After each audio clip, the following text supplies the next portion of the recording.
There are three necessary habits that everyone who wants to be intentional about time management needs to employ. The three habits are: one, deleting. Deleting means saying no. Okay. Two, doing. Doing means doing. You're going to do the thing that you need to do. And the third is delegation, putting off that task or project into a time when you have the right energy or it's a good time to be maximally effective in that thing. Welcome to the Growability Podcast, your home for leadership, management, and marketing education, where we teach business and nonprofit leaders how to flourish in life and work. Today's episode is the conclusion of our two-part series about time management. In this session, we will learn how to delete, do, and delegate. Here are your hosts, Joshua McLeod and Bernie Anderson. You have had quite a couple of weeks, Joshua. You've got a newborn, so congratulations.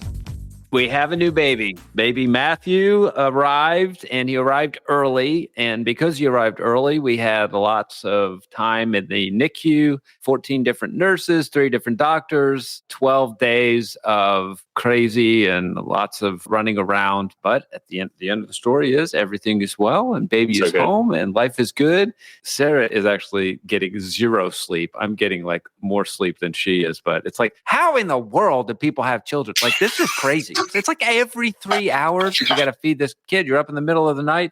That's why people don't have their kids in their 40s, Joshua. I know. It's like when you're old enough to be your own grandparent. But on the other hand, I think you've got a lot more patience. Going through a really big deal being in the NICU, it really does expand your heart. You know, Sarah and I were praying on the way to the hospital.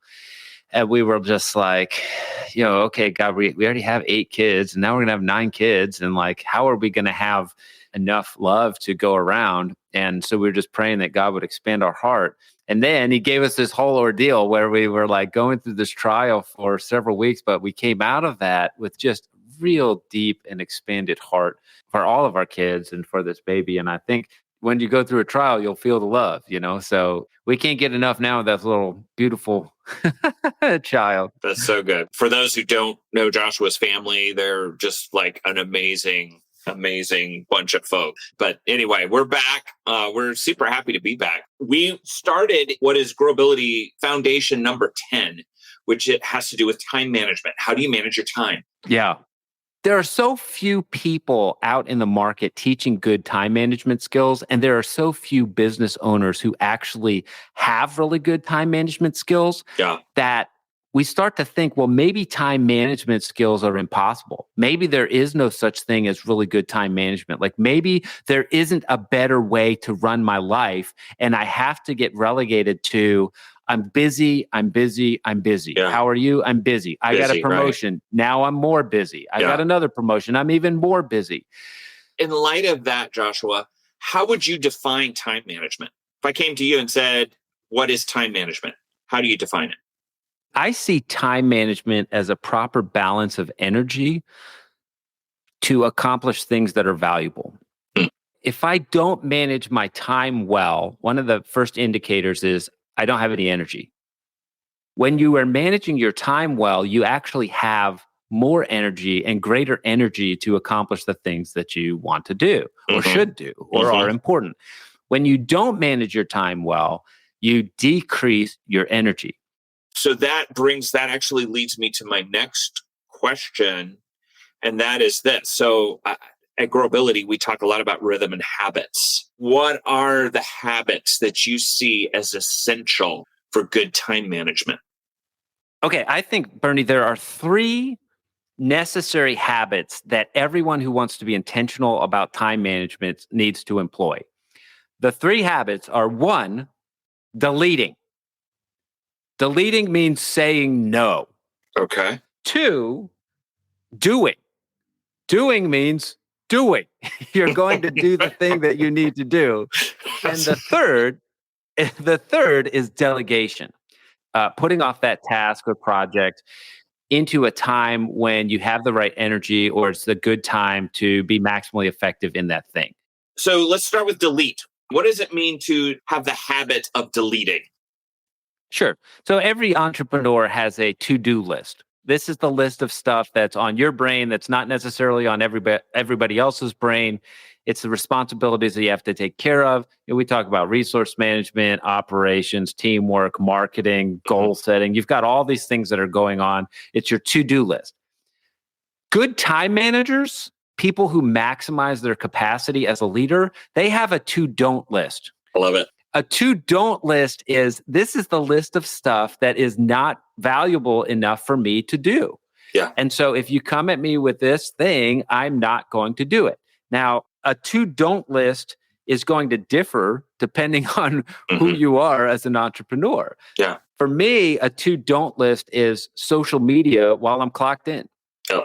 It's not valuable for me to surf, social media when I, should be working with a client or doing something that's going to be valuable. Now, for somebody else, that might be not on their to-don't list. For me, that's on my to-don't list.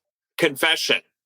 Yeah. Last Thursday, when we all thought like World War III was about to happen, I did one of my to-don'ts, and my Thursday afternoon was shot, like completely shot. Like I realized, like maybe, like I also was like, we could be going to war. And yeah, well, there's exceptions. Whatever. You're allowed to check social media when there's a global nuclear threat. Yes, I got nothing done last Thursday and had to actually on Friday, because I had some mission critical stuff to get done on Friday.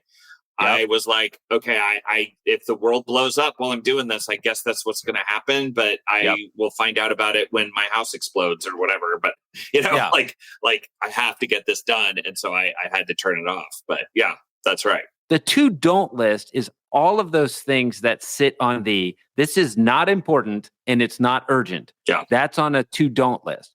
Somebody sends you an email that says, check out this cat video. It's going to change your life. It's not going to change your life. It's going to be a distraction. Right. Somebody walks into your office and says, hey, can you create this report for me? Because I just don't want to do it. No, I'm not going to create your report. I got my own reports. So things that go on your to-don't list are things that you really just should say no to. If it's not connected to your vision, mission, values, if it's not connected to relationships that are important, if it's not connected to something that is reasonable for you to do, then you need to have a to-don't list. This is the delete list. You will gain like 50% more energy for work if you have a good delete list. Yeah. Saying no is being a good steward of the time that you've been given. If you're going to be effective, you got to say no. You've got to. Those are great tips on doing that. So deleting is the first thing. The second thing is doing. What is the habit of doing? Okay, when you think about doing tasks, there's kind of two different types of tasks. And we talked about this last week. You have busy work tasks and you have bulldozer tasks. Busy work, the most important thing that you can do with busy work is brain dump. Until I have a way of getting everything out of my head and into a system that I can trust, I'm never really going to be fully present. Yeah. I'm just going to be distracted with whatever stuff is floating around in my head that I should have got out of my head a long time ago. Right. So the first step of doing it is clearing your head. It's a brain dump. It's getting all the stuff out of your head. Never do a task while you got a bunch of other tasks floating around in your head. The second time, the non-busy work task, we call bulldozer tasks. One of the best ways to gain energy and feel good about your day is at the beginning of every day, think about what are 3 things that I really should get done today. And you could think about this the night before so that your brain is thinking about them and you wake up and you write them down. But really just as I start my day, before I do any busy work task, before I even jump into my email or my socials or my calendar or whatever, just write down, hey, what are 3 things, what are 3 wins that I can accomplish today? What happens is every time you scratch off a win, every time you knock off a win, it gives you energy because you knew it was important. It was in the back of your mind. It was in your psyche like, hey, this is important. You check that thing off and you just feel better. You have more energy. When I go into the do it, the priority for do it is, what are my top 3 things that I should do today? Yeah. And what I like to do is, hey, I knock out my top 3 things that I should do before I do my busy work task. These are my top to-dos. So we call it bulldozer time versus busy work time, because when you're driving a bulldozer, you're not focused on anything else. Right. It's dangerous to drive a bulldozer and like check your social media. Right. So bulldozer time is really effective because you can plow up loads of earth and you can like move this stuff and you can push this over to this side and this side. You know, you accomplish a lot with a bulldozer, but you don't want to be distracted when you drive a bulldozer. No. Another task that we categorize under bulldozer task is this is something that requires a heavy mental lift. There's a great book called Deep Work. Great book. It takes about 20 minutes to get your brain into a mode where you can maximize your own creativity. Mm-hmm. Deep work is a time of focus that's undistracted, where you're doing a heavy mental lift or you're doing a heavy creative lift. Right. Deep work is where you are maximizing your particular excellence to advance your cause, your organization, your vision, mission, values. In order to do deep work well, you have to be in the habit of only doing one thing at a time. Part of the problem with busyness and stress is that we're trying to do 2 or 3 things at once. I work really hard to try to only do one thing at a time. If I'm planning, I'm going to plan. I'm not going to like plan and try to tick stuff off my to-do list. If I'm ticking stuff off my to-do list, I have a time for that. If I'm having a conversation with somebody, we're having this podcast right now. I don't have any notifications going on. I'm not trying to answer email. Like, do one thing at a time when you're doing the doing, you know? Yeah, you hit the nail on the head there, Bernie. And when I think about tasks, I think about bowling.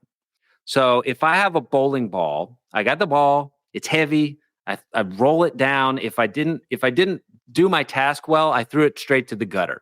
You know, but if I did my task well, I throw it down there, I knock off the pins. Multitasking is when you're trying to hold other bowling balls while you're bowling. Yes. Even if you're good at that, imagery. even if you're good at that, even if I can hold 3 bowling balls and still bowl well, you're going to be a lot more effective if you're only bowling 1 ball at a time. Yeah.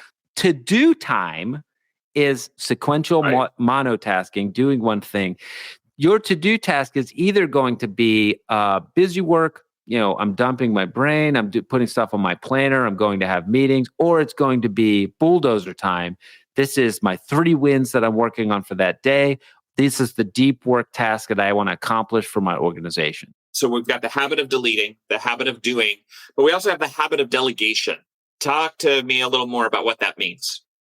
To delegate something, one of the things you've got to ask is this thing something that I need other people to work with me on?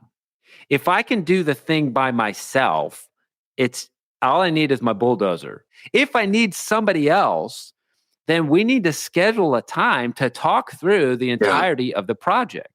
So in that, you're going to have one of 2 different types of time. So you're going to have breakdown time, or you're going to have brainstorm time. Breakdown time is where I break down the complexity of the project into bite-sized pieces that I can do and other people can do, and then I assign who's the best person to do this thing. Brainstorm time, you answer the question, is this the best idea? And is this the best strategy? Managers need to learn how to give back challenges and problems to their team member. A team member comes and says, hey, this is broke, I need help. A bad manager says, let me go fix that for you. A good manager says, okay, great. Bring me 3 options and I'll choose which one we can do. So delegation really consists of brainstorming the best idea and the best strategy to accomplish the idea, and breakdown, which is simplifying the complexity into bite-sized pieces and coming up with overarching strategies that are good for the whole team, collaboration for the whole team. If you don't do those 2 things, if it's a bigger task than you can do by yourself, and you don't brainstorm and you don't break down, it is going to steal all of your energy. And when somebody says, how are you doing? You're going to say, I'm busy. Yeah. If you do those things, if you brainstorm well, if you break down well, you're going to have more energy and you're going to break stuff down and you're going to do it when you can do it. I remember a day, probably 20 years ago, I remember sitting there and I had literally had stacks of papers and stuff on my desk, and I had Post-it notes and I had stuff, and it was just like the overwhelm was visible. And I'll tell you what, Joshua, here's the thing. When I began to take all of that stuff, put it into what essentially was a giant inbox, and began to go through that one at a time, and basically, is this something to delete? Is this something to do? Is this something to delegate? All right, I've got that. And began to make lists and began to simplify this complex ball of mess that was my office. And at the time, it was a literal mess.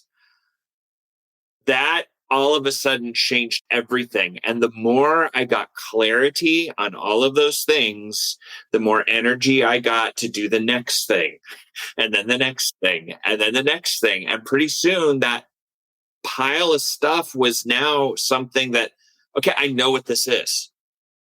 If there's anybody listening to this and you are absolutely stressed out and your common answer to how are you doing is I'm busy, and your energy level is crazy low, and all of the new tasks feel abusive and challenging and difficult, here's what you do. Gather all of the stuff that's in your head and spit it out on a sheet of paper. Gather all the stuff that's in your inbox. Gather all the stuff that's anywhere else in your life on loose sheets of paper and put them in one big pile. Yeah. Go down that pile from top to bottom. Yeah. Everything that needs to be deleted, delete it. If it is something that needs to be done and it's a busy work task, make a pile of busy work stuff that you can just do whenever you have time. Yep. If it's bulldozer task, make a pile of this is stuff that you need to do that requires some heavy lifting, undistracted. If you can't do it by yourself, you make a list of this is stuff that needs a brainstorm or this is stuff that needs a breakdown. And if you do that, your energy will begin coming back. I mean, that is really good time management. Yeah. There's no way that I would be able to love my job or the ministry work that I do or accomplish a fraction of what we've been able to accomplish with small organizations if we as at Growability and at the different nonprofits that we run, we weren't good at the leading, good at doing, and good at delegating. And if you are listening to this podcast or this live lunch and learn and would like to have some help with this, give Joshua and I a call. Check us out at growability.com. Contact us. We would love to talk to you about coaching you through that, because this is something that when the overwhelm is so huge, sometimes you just need a friend who's not going to judge you. We've been there. Yeah. Totally been there, and we'll help you walk out of it. So growability.com. I think that's a good place to also say that we want all of our listeners to remember that you're doing better than you think. And you have much more potential than you know. And we thank everyone who's listening today for growing with Growability on this podcast. We'll see you next week. See you next week. Thank you for listening to the Growability Podcast. The mission of Growability is to equip leaders to flourish in their life and work by developing vision, rhythm, and community. To discover more ways to flourish in your life and work, visit growability.com and speak with a certified Growability coach. Bernie and Joshua are also available for speaking engagements, workshops, and conferences. Subscribing to this podcast helps Growability equip leaders throughout the world, and we appreciate your support. Please consider sponsoring an episode or sharing with a friend.